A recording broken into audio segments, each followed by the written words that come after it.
Unknown. Henderson Field, Guadalcanal, 2200 hours. In the suffocating darkness of the Solomon Islands, Private Robert Youngdeer of the 164th Infantry Regiment checks his M1 Garand rifle one final time.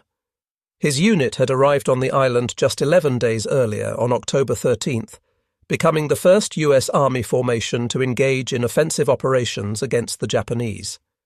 Now, in positions alongside Marines still armed with bolt-action Springfield rifles, the soldiers of the 164th grip their semi-automatic weapons, 8 rounds loaded in each en-bloc clip.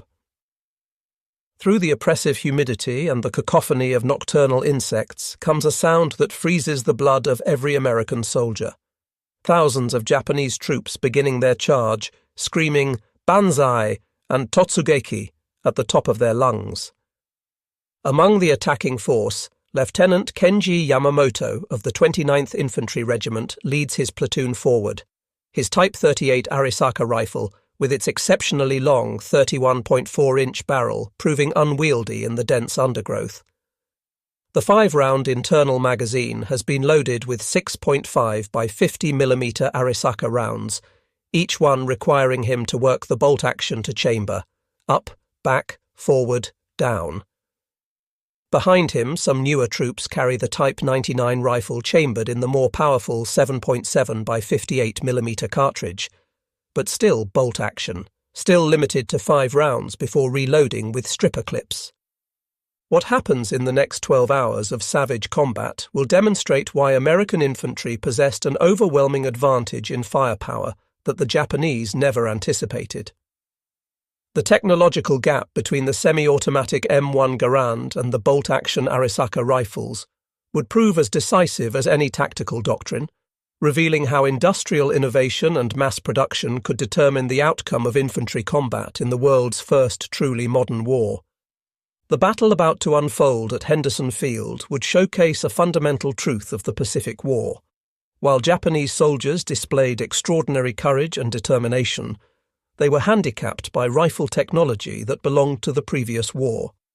The M1 Garand's semi-automatic action, 8-round capacity, and powerful .3006 Springfield cartridge gave American forces a rate of fire and stopping power that Japanese infantry, armed with bolt-action Arisaka rifles, simply could not match. This disparity in small arms capability would be multiplied across thousands of engagements throughout the Pacific theatre, from the steaming jungles of New Guinea to the volcanic ash of Iwo Jima, contributing significantly to the eventual American victory. The M1 Garand emerged from the mind of Canadian-American designer John Cantius Garand, who began work at Springfield Armory in 1919. After 17 years of development, testing and refinement, the US Army officially adopted his design on January 9, 1936, making America the first nation to issue a semi-automatic rifle as standard equipment to its infantry forces. The rifle fired the powerful .3006 Springfield cartridge, launching a 150-grain M2 ball projectile at 2,805 feet per second from its 24-inch barrel, generating 2,656 foot-pounds of muzzle energy. The genius of Garand's design lay in its gas-operated rotating bolt system. A small portion of propellant gas was tapped from a port near the muzzle, driving an operating rod that cycled the action automatically. Each pull of the trigger fired 1 round, with the gas pressure automatically ejecting the spent case and chambering the next round without any manual intervention from the shooter. A trained soldier could accurately fire between 40 and 50 aimed shots per minute, compared to the 15 to 20 rounds per minute achievable with a bolt-action rifle. The 8-round en-bloc clip, inserted from above into the fixed magazine, could be reloaded in under 3 seconds by a practiced rifleman. The development process had not been without challenges. Early prototypes used a primer-actuated system that proved unreliable. The rifle was originally designed for the .276 Pedersen cartridge, but General Douglas MacArthur intervened in 1932, insisting on retention of the .3036 Springfield round to utilize existing ammunition stockpiles. This decision delayed production, but ultimately proved fortuitous, as the powerful .306 cartridge provided excellent long-range performance and stopping power. The Arisaka rifles traced their lineage to Colonel Nariakira Arisaka's original Type 30 design of 1897, developed to replace the inadequate Murata rifles then in service. By World War II, Japanese forces primarily fielded two variants, the Type 38, adopted in 1905, and the Type 99, introduced in 1939, 2599th year of the Japanese calendar. The Type 38 fired the 6.5 by 50 mm semi-rimmed cartridge with a 139-grain bullet at 2,500 feet per second, generating approximately 1,650 foot-pounds of muzzle energy. The Type 99 used the more powerful 7.7 by 58 mm cartridge, firing a 182-grain bullet at 2,400 feet per second, with 2,300 foot-pounds of energy. Both Arisaka variants were bolt-action rifles with 5-round internal magazines, loaded via 5-round stripper clips. The Type 38's exceptional 31.4-inch barrel length made it one of the longest infantry rifles ever fielded, contributing to excellent long-range accuracy, but proving extremely cumbersome in jungle combat, where engagement distances rarely exceeded 100 yards. The Type 99, with its shorter 25.9-inch barrel, was more manageable, but arrived too late to fully replace the Type 38 in service. The Arisaka action itself was remarkably strong. Post-war testing proved it stronger than the American Springfield, British Lee Enfield, or German Mauser actions. The rifles featured an innovative safety mechanism that could be operated silently, and the bolt design incorporated a gas escape system to protect the shooter in case of a ruptured cartridge case. However, these engineering achievements could not overcome the fundamental limitation of manual bolt operation in an era of increasing firepower. The industrial disparity between America and Japan became starkly apparent in rifle production figures.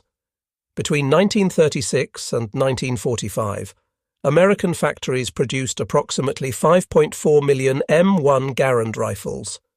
Springfield Armory led production with 3.5 million rifles, while Winchester Repeating Arms Company contributed 513,880 rifles. International Harvester and Harrington and Richardson would add additional production during the Korean War. Peak production at Springfield Armory reached 1,000 rifles per day by January 1944, with Winchester achieving 600 rifles daily at their height. This massive output ensured that virtually every American infantry soldier and Marine in the Pacific carried the semi-automatic rifle by mid-1943. The U.S. military's allocation system prioritized combat units, with the Marine Corps receiving 22,000 M1 Garands per month in early 1943, despite their initial reluctance to adopt the rifle. By the end of fiscal year 1942, the Marine Corps possessed 62,886 M1 Garands, though not all had reached frontline units. Japanese production presented a starkly different picture. From 1905 to 1945, Japan manufactured approximately 3 million Type 38 rifles across multiple arsenals, including Koishikawa, later Tokyo, Kokura, Nagoya, and Mukden Arsenal in occupied Manchuria. Type 99 production from 1939 to 1945 reached roughly 3.5 million units, manufactured at 9 different arsenals, including 2 outside Japan proper, Mukden in Manchukuo and Jinsen in Korea.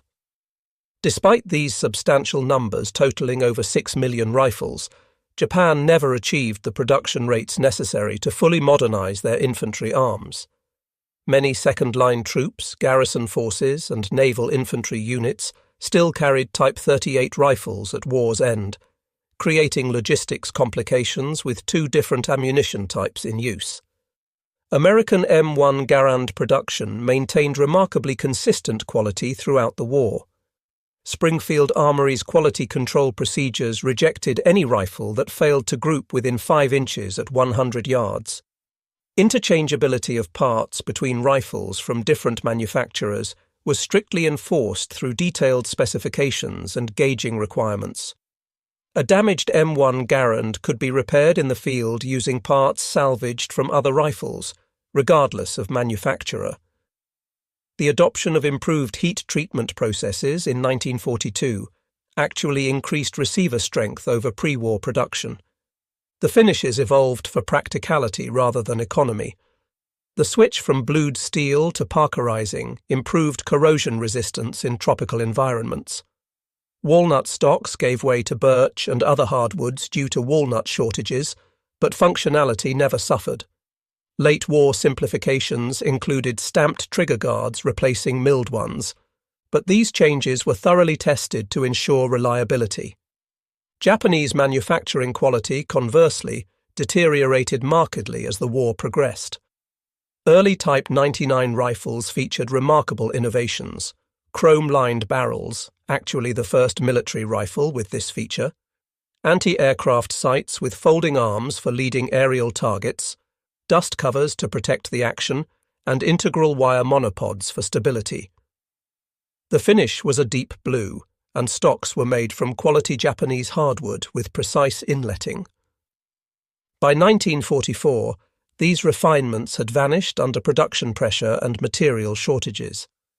Last-ditch rifles exhibited rough machining marks, simplified fixed rear sights to eliminate the complex ladder sight, wooden butt plates replacing metal, and inferior wood with poor fitting. Some final production rifles lacked even basic finishing, with visible tool marks on all metal surfaces. The chrome lining disappeared as chromium became scarce, monopods were eliminated, and even the imperial chrysanthemum marking became crudely stamped rather than precisely rolled. The M1 Garand's semi-automatic action provided multiple tactical advantages beyond simple rate of fire. After each shot, the soldier maintained his sight picture and cheek weld, while the rifle automatically cycled. This meant faster target reacquisition and more accurate follow-up shots. The operating rod, driven by gas pressure tapped near the muzzle, cycled with sufficient force to function reliably even when fouled with mud, sand, volcanic ash, or carbon build-up from extended firing. The N-block clip system, while sometimes criticized for its distinctive ejection ping that allegedly alerted enemies the rifle was empty, actually provided the fastest reload of any contemporary military rifle. A trained soldier could reload in under 3 seconds, versus 5 to 7 seconds for a skilled user working with stripper clips on a bolt-action rifle. The clip ejection also provided immediate tactile and audible confirmation that the rifle was empty, preventing the confusion that could occur with rifles that didn't indicate an empty magazine. The M1's weight of 9.5 pounds, while heavy by modern standards, helped manage the substantial recoil of the .3006 cartridge, enabling rapid, accurate follow-up shots. The rifle's length of 43.6 inches was well balanced, with weight distributed between the heavy barrel and solid wood stock. The two-stage military trigger, while not match-grade, provided consistent performance that soldiers could master with training. The Arisaka rifles, despite their robust construction and theoretical accuracy, suffered from inherent limitations of bolt-action operation that became critical in Pacific combat. After each shot, the soldier had to manually cycle the bolt through 4 distinct movements, rotating the bolt handle upward, pulling it fully rearward to extract and eject the spent case, pushing it forward to strip a fresh round from the magazine and chamber it, then rotating the handle down to lock. This process broke the shooter's firing position, disrupted sight alignment, and required 2 to 3 seconds even for a well-trained soldier. The Type 38's extreme length of 50.3 inches made it particularly unsuitable for jungle warfare. Japanese soldiers found the rifle catching on vines, difficult to swing onto targets in dense vegetation, and nearly impossible to use effectively in bunkers or fortified positions. The long barrel, while providing excellent long-range accuracy with minimal bullet drop, was a liability when combat ranges rarely exceeded 100 yards and often occurred at conversational distances. The 5-round magazine capacity meant Japanese soldiers had to reload 60% more often than Americans to fire the same number of rounds. Loading via stripper clips required opening the bolt, positioning the clip correctly, pressing the rounds down into the magazine while withdrawing the clip, then closing the bolt, a process taking 5 to 7 seconds under ideal conditions and much longer under combat stress or in awkward firing positions. The .30-06 Springfield cartridge used by the M1 Garand was already standard throughout the US military for the M1903 Springfield rifle, M1917 Browning machine gun, M1919 Browning machine gun, and Browning automatic rifle. This commonality simplified logistics immensely. A single ammunition type could supply rifles, automatic rifles, and machine guns. The cartridge's rimless design fed reliably from clips, belts, and magazines. American ammunition production was staggering. The Lake City Army ammunition plant alone could produce 200 million rounds annually by 1943. Frankfurt Arsenal, Denver Ordnance Plant, and other facilities added hundreds of millions more rounds. Quality control ensured consistent ballistics. M2 ball ammunition maintained a velocity variation of less than 40 feet per second between lots. Japanese forces faced a more complex ammunition situation. Units equipped with Type 38 rifles required 6.5 by 50 mm semi-rimmed ammunition, while those with Type 99s needed 7.7 by 58 mm rounds. The 6.5 mm round, while generating less recoil and allowing soldiers to carry more ammunition, proved inadequate against covered positions and lacked stopping power. The 7.7 mm round addressed these deficiencies but created a dual supply requirement. This 2-caliber system created persistent logistics problems. Documented instances include the 23rd Infantry Regiment on Guadalcanal receiving 7.7 mm ammunition for their Type 38 rifles, rendering both weapons and ammunition useless. Similar mix-ups occurred during the Philippines campaign and on isolated island garrisons. The semi-rimmed design of the 6.5 mm cartridge occasionally caused feeding problems in tropical conditions where ammunition became corroded. When the U.S. Army's 164th Infantry Regiment, a North Dakota National Guard unit, arrived at Guadalcanal on October 13, 1942, they brought with them something the Marines desperately wanted: M1 Garand rifles. The Marines, still armed primarily with M1903 Springfield bolt-action rifles, watched with a mixture of envy and skepticism as the Army soldiers unloaded their semi-automatic weapons. During the climactic battle for Henderson Field on October 24 to 25, 1942, the advantages became undeniably clear. Staff Sergeant Mitchell Page, though a Marine armed with a machine gun rather than a rifle, fought alongside soldiers of the 164th and witnessed their firepower firsthand. Private First Class James Cass of Company M, 164th Infantry, later recalled, "The Japs came at us in waves, barely visible in the darkness except for the glint of their bayonets. With our Garands, we could put 8 rounds into them before they covered 30 yards. Each man was like a machine gun section. We'd fire, the rifle would cycle itself, and we'd fire again. No working a bolt, no breaking our sight picture.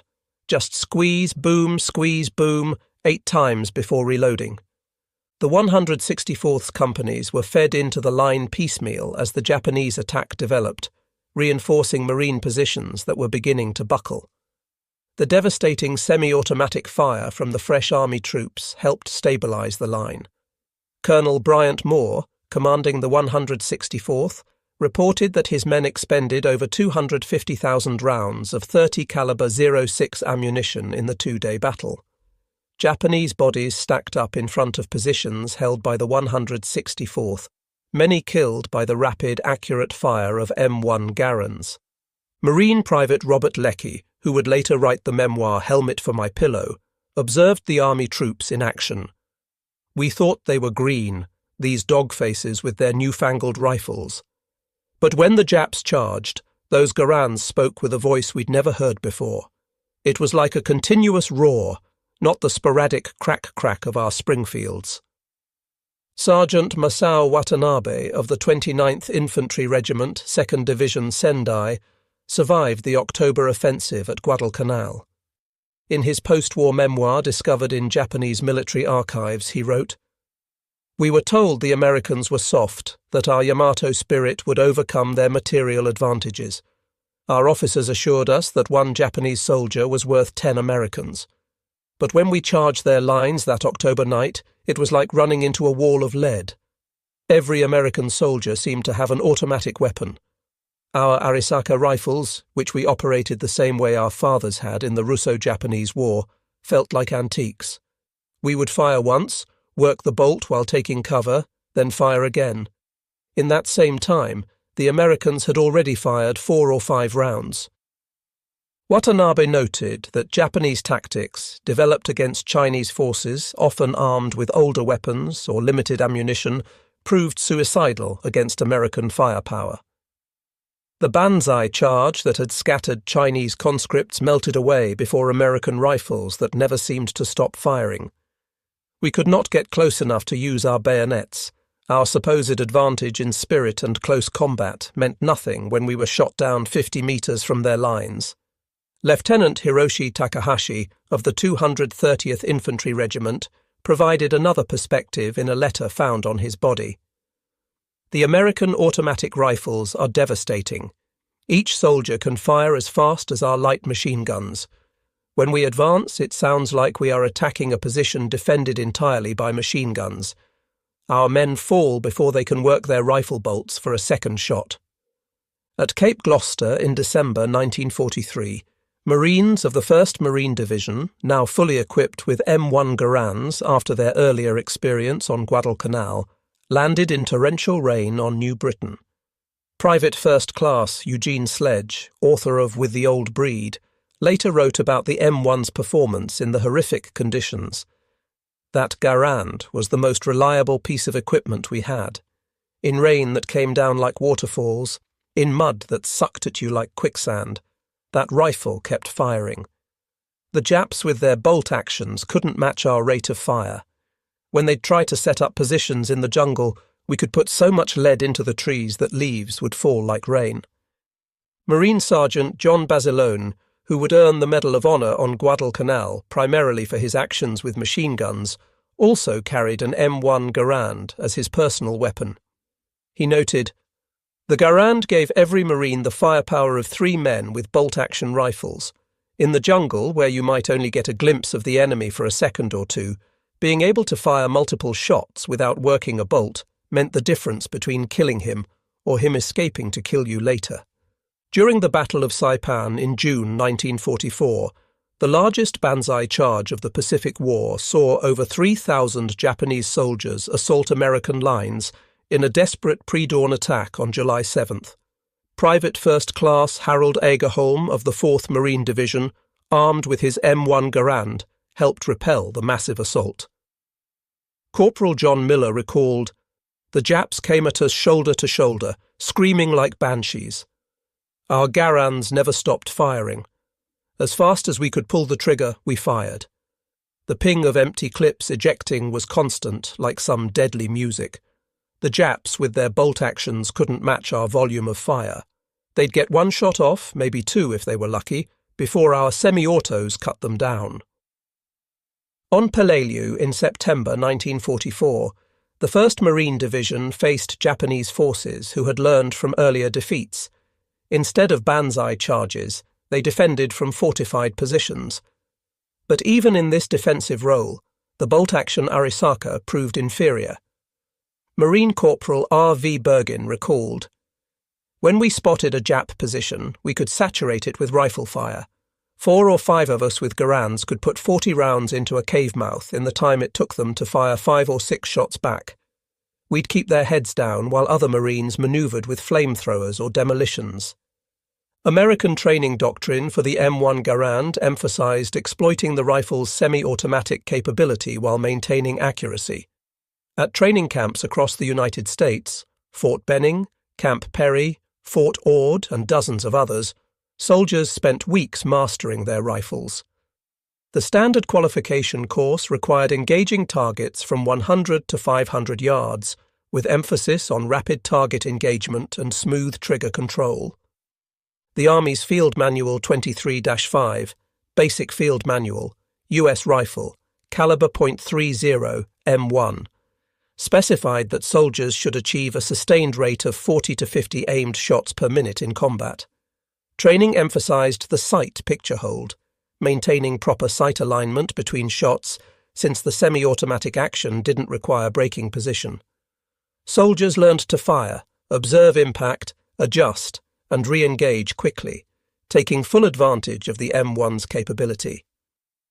Ammunition allocation for training was generous by any standard. Basic trainees fired a minimum of 210 rounds during qualification, with additional ammunition for advanced training. Combat units preparing for deployment often fired thousands of rounds per soldier. This extensive live-fire training built muscle memory and confidence that proved invaluable in combat. The Marine Corps, initially skeptical of the M1 Garand due to concerns about ammunition waste and degradation of marksmanship standards, eventually developed even more intensive training programs. Marine doctrine emphasized accurate volume of fire, not spray and pray, but rapid aimed shots that exploited the M1's semi-automatic action while maintaining the Corps' traditional marksmanship excellence.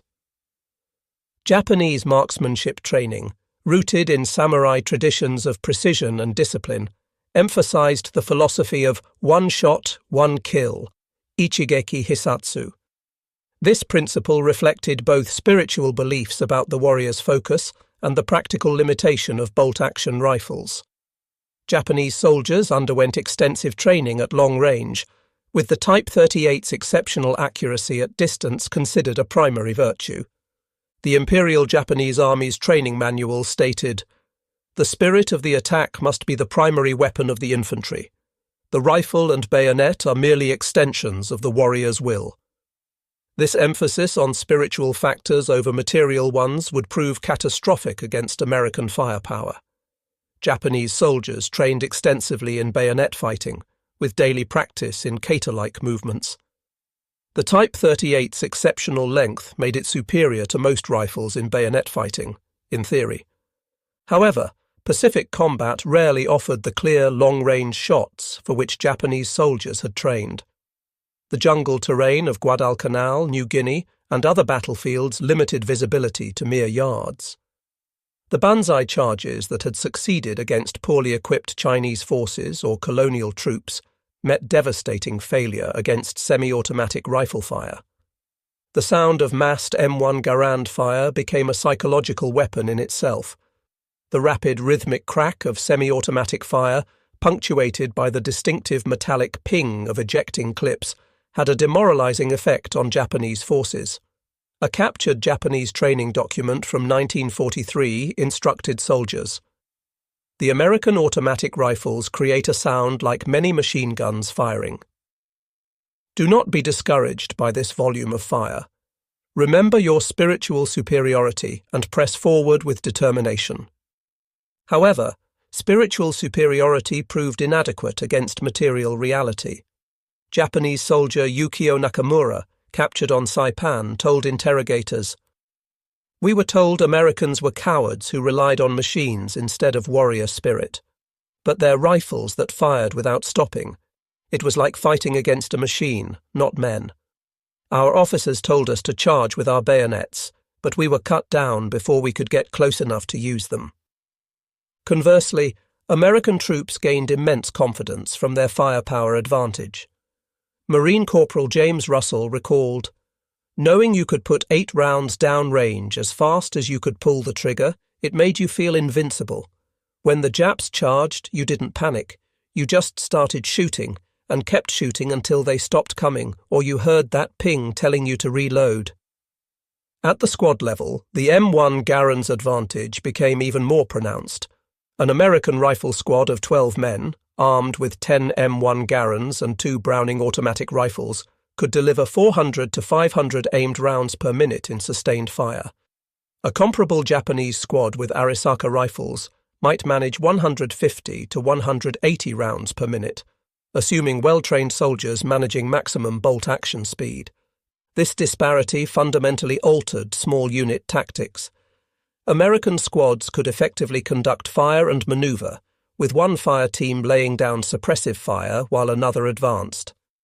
The volume of accurate semi-automatic fire could keep enemy heads down, allowing American forces to close with and destroy Japanese positions. Japanese squads, limited by their bolt-action rifles, struggled to generate sufficient suppressive fire while maintaining mobility. At company level, typically 200 men, the difference became overwhelming. An American rifle company could deliver devastating defensive fire against Japanese attacks. During the October 24th to 25th Battle for Henderson Field, companies of the 164th Infantry Regiment demonstrated this capability.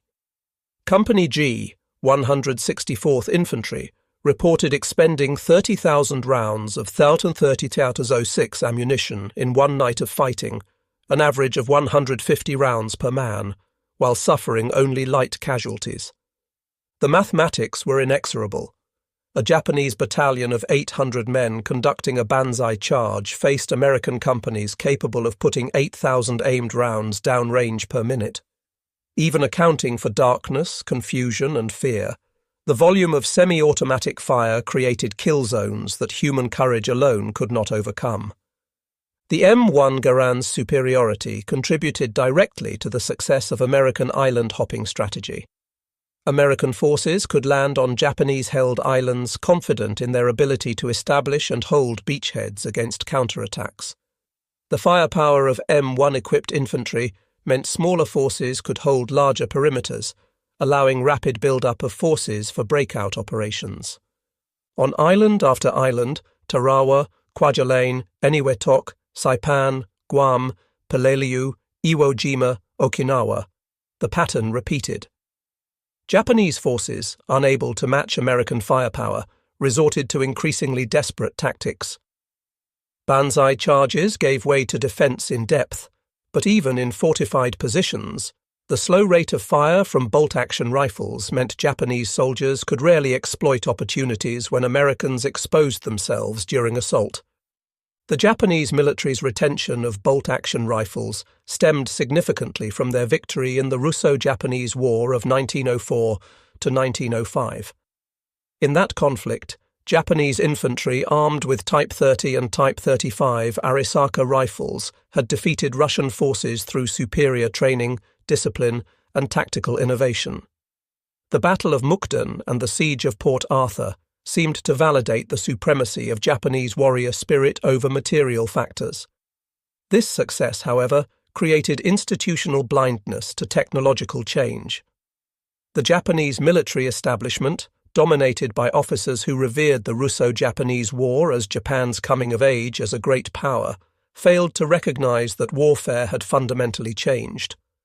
World War I had demonstrated the dominance of firepower over elan, but Japan, not having participated significantly in that conflict, failed to internalize its lessons. The American adoption of the M1 Garand reflected hard-learned lessons from World War I. General John J. Pershing, commander of the American Expeditionary Force, had witnessed the devastating effect of automatic weapons in France.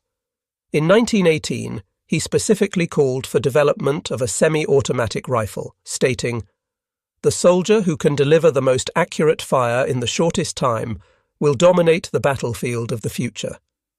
This requirement launched the development process that would culminate in the M1 Garand. The United States spent nearly 2 decades perfecting the design, conducting extensive trials, and building the industrial infrastructure for mass production.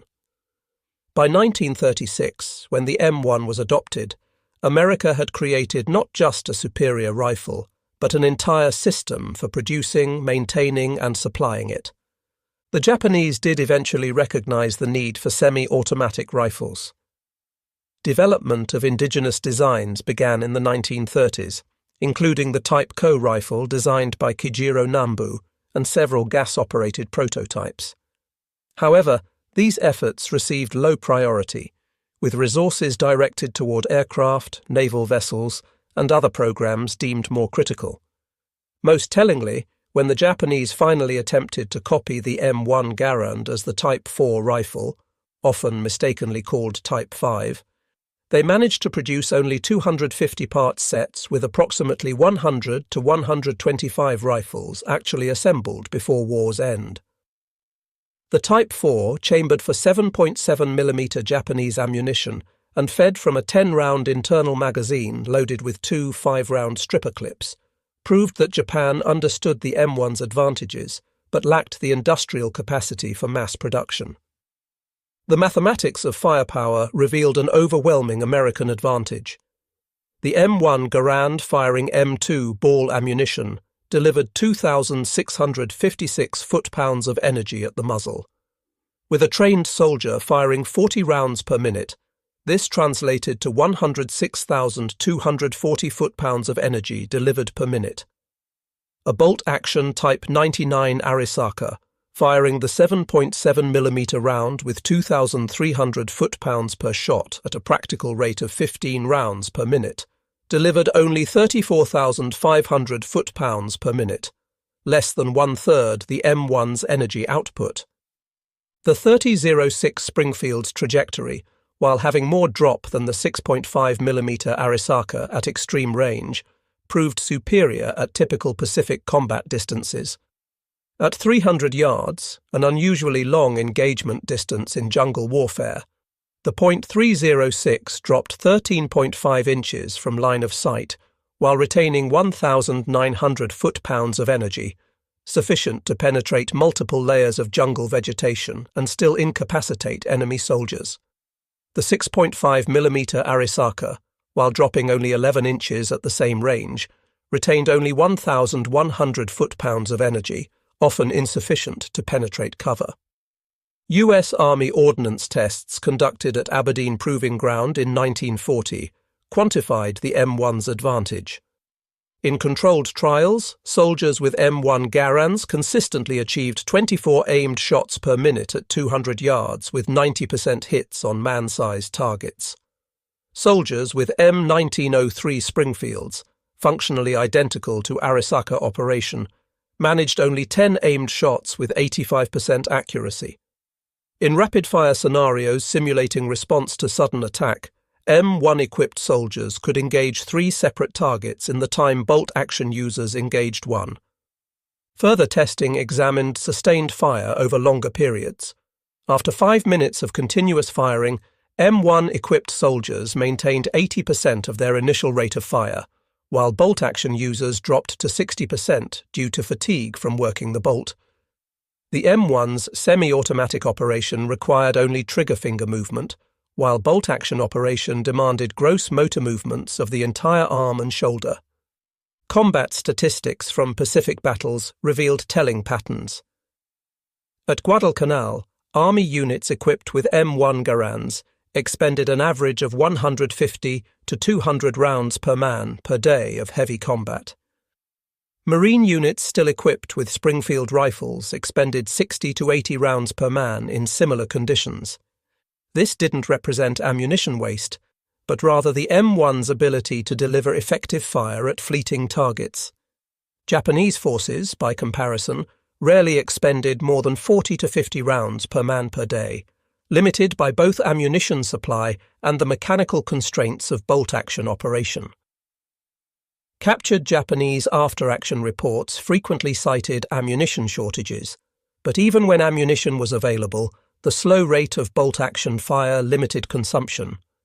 Japanese military documents captured throughout the war revealed increasing awareness of American firepower superiority. A report from Lieutenant General Harukichi Hyakutake, commanding the 17th Army on Guadalcanal, stated in November 1942, "Enemy rifle fire has density and accuracy beyond our expectations. Each enemy soldier appears to be armed with an automatic weapon. Our forces cannot achieve fire superiority even with numerical advantage. Recommend emphasis on night operations and infiltration tactics to negate enemy firepower advantage."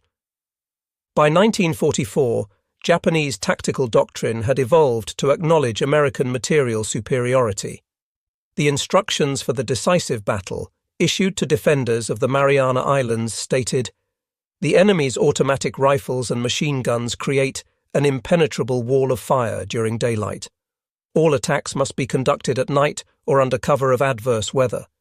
Daytime movement invites annihilation." Lieutenant General Tadamichi Kuribayashi, the brilliant defender of Iwo Jima, wrote in January 1945, "The American automatic rifles are remarkable weapons. Each soldier possesses firepower equal to 3 or 4 of our riflemen. We must not waste lives in futile banzai charges against such firepower. Instead, we will make them pay for every metre of ground from fortified positions." His defensive strategy, avoiding suicidal charges in favour of defence in depth, prolonged the battle, but could not overcome American material superiority. The Japanese made several attempts to increase infantry firepower.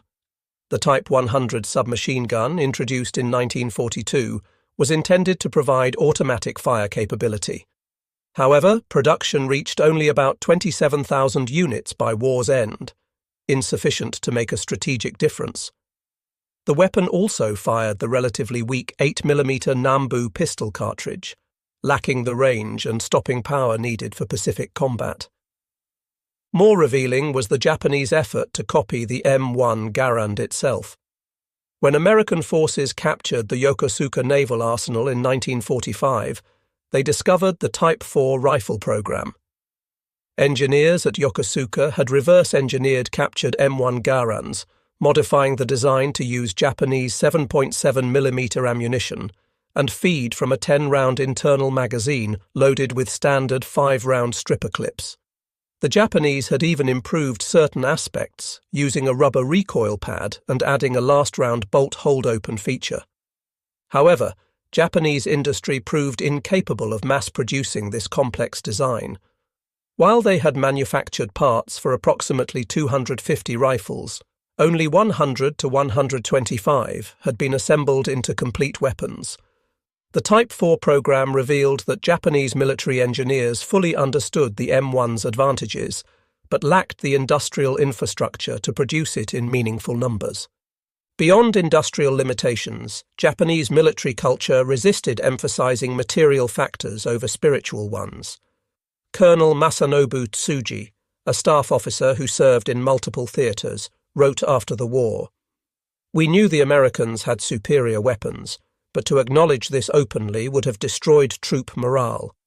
We had to maintain belief in spiritual superiority, even as our soldiers were mowed down by American automatic weapons." This cultural resistance extended to training. Even as late as 1944, Japanese infantry training emphasized bayonet practice and night infiltration over marksmanship. The official infantry manual devoted 3 pages to rifle marksmanship, but 12 pages to spiritual preparation and bayonet fighting. This imbalance reflected deep-seated beliefs about the nature of warfare that technical realities could not easily overturn. The Battle of Okinawa, April through June 1945, provided the ultimate test of American firepower versus Japanese determination. Here, on Japan's doorstep, 180,000 American troops faced 120,000 Japanese defenders in what would become the bloodiest Pacific battle. The Japanese, under Lieutenant General Mitsuru Ushijima, had learned from previous defeats. Instead of wasteful banzai charges, they prepared elaborate defensive positions in Okinawa's rocky terrain. Yet even in defense, the limitations of bolt-action rifles proved critical. When American forces advanced, Japanese defenders armed with Arisaka rifles could rarely deliver sufficient volume of fire to stop them. Private First Class Desmond Doss, the conscientious objector medic who would receive the Medal of Honor, later described the sound of American rifles supporting his rescue efforts. The Garands were firing so fast it sounded like one continuous roar. Our boys could keep Japanese heads down while I went out for wounded. If they'd all had bolt-action rifles like the Japanese, I never could have saved those men. On May 4, 1945, the Japanese launched their only major counter-offensive of the battle. 5,000 Japanese soldiers attacked American lines in a coordinated assault designed to break through to the American rear areas. The attack began at 0430 hours with the largest artillery barrage Japanese forces had managed in the Pacific War, 12,000 rounds in 30 minutes. As Japanese infantry emerged from their positions and charged across open ground, they met a wall of American fire. Private First Class Martin Brennan of the 17th Infantry Regiment recalled, "They came at us in waves, but not the wild banzai charges we'd seen before. These were organised attacks with fire support, but our Garands never stopped firing. 8 shots, ping, reload, 8 more shots. The noise was incredible. The Japanese with their bolt actions would fire once, maybe twice, then our semi-auto fire would cut them down. The attack shattered against American firepower with horrific Japanese losses, 4,000 dead versus 714 American casualties. The rapid fire of thousands of M1 Garands, supported by automatic weapons and artillery, created killing fields where Japanese courage could not overcome material disadvantage. Even when Japanese soldiers reached American lines, the close-range firepower advantage of semi-automatic rifles proved decisive. Sergeant William Manchester, who would later become a renowned historian, fought on Okinawa with the 29th Marines. He wrote, "The M1 rifle was our best friend. In the chaos of close combat, being able to fire 8 times without working a bolt saved countless American lives. I saw Japanese soldiers trying to work their bolt actions while under fire, their hands shaking, fumbling with the mechanism while our boys simply kept pulling triggers." Planning for Operation Downfall, the invasion of Japan scheduled to begin with Operation Olympic in November 1945, assumed the M1 Garand would play a crucial role. Military planners studying casualty rates from Okinawa calculated that American forces would need massive firepower superiority to overcome expected Japanese resistance on the home islands. Production plans called for 500,000 replacement M1 rifles for the operation, with Springfield Armory and Winchester increasing production to a combined 2,000 rifles daily by August 1945. International Harvester was scheduled to begin production at a third facility. The ammunition requirement was staggering. Planners estimated needing 100 million rounds of .306 monthly for rifle use alone, testimony to the volume of fire expected from M1-equipped troops. Intelligence estimates suggested Japanese homeland defense would include 2.5 million Arisaka rifles in military hands, plus millions more distributed to civilian militia units. However, many of these were training rifles, obsolete models, or last-ditch single-shot weapons. The Type 99 substitute standard rifles being produced in 1945 were so crude that American intelligence questioned their safety for the user. American planners calculated that each invasion beach would require suppression of Japanese positions by naval gunfire and aerial bombardment, followed by assault troops whose M1 Garands would provide the volume of fire needed to overcome defenders. Studies of Pacific battles showed that American forces with semi-automatic rifles suffered 40% fewer casualties than projected for troops armed with bolt-action rifles in similar situations. The Japanese, recognizing their firepower disadvantage, planned to rely on suicide tactics, using civilians as human shields, and close-quarters combat in urban areas where rifle advantages would be minimized. Secret Japanese plans discovered after the war revealed desperate measures: bamboo spears for civilians, suicide swimmers with explosive charges, and even programs to spread biological weapons. The Arisaka rifle, once the pride of the Imperial Army, had been relegated to just one component of a desperate defense. The atomic bombings of Hiroshima and Nagasaki ended the war before Operation Downfall commenced. Post-war analysis suggested American casualties could have reached 500,000 to 1 million, with Japanese casualties in the millions. The M1 Garand's firepower advantage would have been crucial, but at a terrible cost in lives on both sides. The M1 Garand's success influenced military rifle development worldwide. The Soviet Union, which had struggled with limited production of its SVT-40 semi-automatic rifle during World War II, developed the SKS carbine directly influenced by captured M1 Garands. China's Type 56 carbine was essentially a copy of the Soviet SKS. France developed the MAS-49, taking lessons from both the M1 Garand and their own pre-war semi-automatic experiments. Even Britain, traditionally conservative in small arms adoption and satisfied with their Lee-Enfield rifles during the war, began developing semi-automatic rifles immediately post-war. The Belgian FN-49, the Swiss Stu-57, and the Italian BM-59 all reflected lessons learned from America's semi-automatic success in World War II. The M1 Garand continued serving through the Korean War, where it again proved superior to bolt-action rifles used by Chinese and North Korean forces in the early stages of that conflict. American forces in Korea, armed with M1 Garands and supported by automatic weapons, repeatedly stopped massive Chinese human wave attacks reminiscent of Japanese banzai charges. The rifle served until gradually replaced by the M14 in the late 1950s and early 1960s. In a remarkable historical irony, the United States equipped the newly formed Japanese self-defense forces with M1 Garand rifles in the 1950s. Japanese soldiers who had faced the weapon now trained with it, experiencing firsthand the firepower advantage their predecessors had faced. The JSDF received approximately 150,000 M1 Garands through American military assistance programs. Japanese veterans interviewed in the 1960s consistently cited American firepower, particularly the M1 Garand, as a decisive factor in their defeat.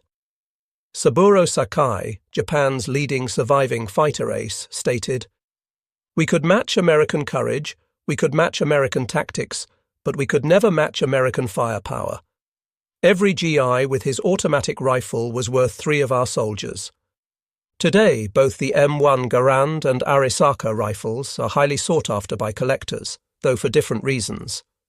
The civilian marksmanship program has sold over 500,000 surplus M1 Garands to American citizens since its inception, making it one of the most common military collectibles. The rifle's distinctive ping has become iconic in popular culture, featured in countless war films, television shows, and video games. The M1's reputation as the greatest battle implement ever devised, General Patton's famous assessment, remains unchallenged among World War II infantry weapons.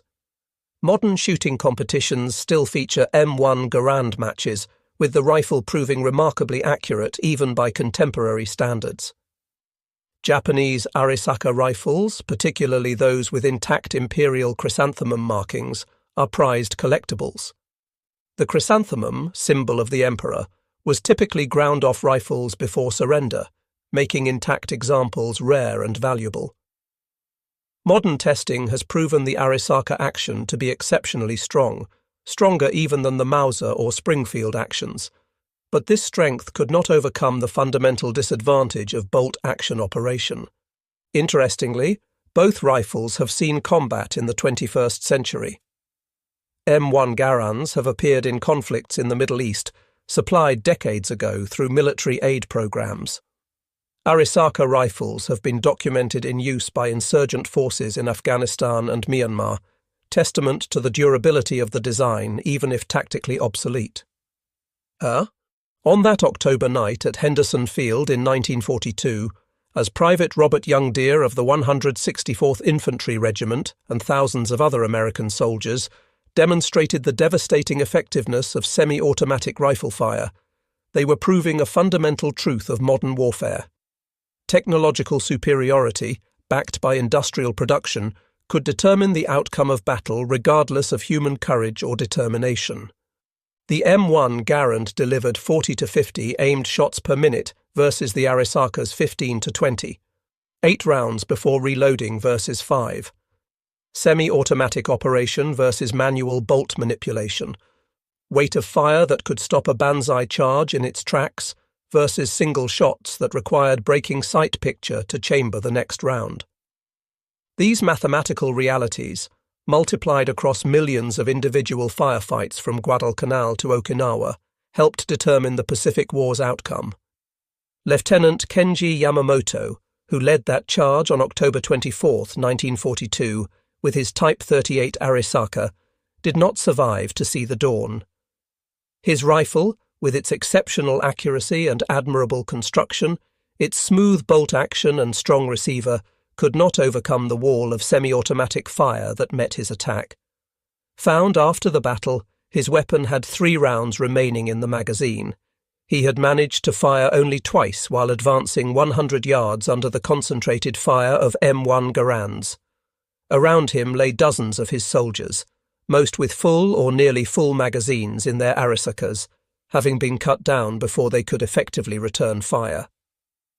The story of the M1 Garand versus the Arisaka rifles ultimately tells a larger truth about World War II in the Pacific, that courage and determination, while admirable and necessary, could not overcome the arithmetic of firepower. The United States had produced 5.4 million M1 Garands by war's end, ensuring that virtually every American rifleman possessed semi-automatic firepower. Japan, despite producing over 6.5 million rifles total, never escaped the technological constraints of bolt-action operation, never could match the volume of aimed fire that semi-automatic rifles produced. General George S. Patton's assessment of the M1 Garand as the greatest battle implement ever devised was not hyperbole, but mathematical fact. From the steaming jungles of Guadalcanal, where the rifle first proved its worth in American Army hands, to the volcanic ash of Iwo Jima, where Marines used it to break Japanese strongpoints, from the monsoon-soaked horror of Cape Gloucester to the desperate urban combat anticipated for Japan itself, the M1 Garand proved itself as more than just a rifle. It was a war-winning weapon that gave American forces a decisive edge in the most brutal theatre of the world's most terrible war.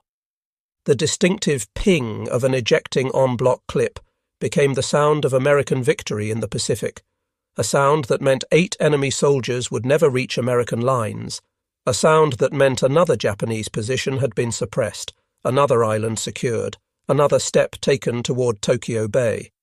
Against it, the bolt-action Arisaka, for all its virtues of strength and accuracy, was simply fighting the last war with the last war's technology. In the final analysis, the Pacific War was won not by any single weapon or battle, but by the cumulative effect of American industrial might and technological superiority. The M1 Garand stood as perhaps the most visible symbol of this advantage at the individual soldier level. Every GI or Marine with an M1 possessed the firepower of 3 enemy soldiers, an advantage that no amount of spiritual training or warrior tradition could overcome. The Japanese soldier, brave as he was, dedicated as he was, skilled as he was, could work his rifle bolt only so fast. And in modern war, rate of fire multiplied by accuracy equaled survival. The Arisaka rifles now rest in museums and private collections, respected for their quality and historical significance. The M1 Garand likewise has passed into history, though many still function perfectly on rifle ranges across America. But in their time, in the desperate struggle across the Pacific, one was clearly superior to the other.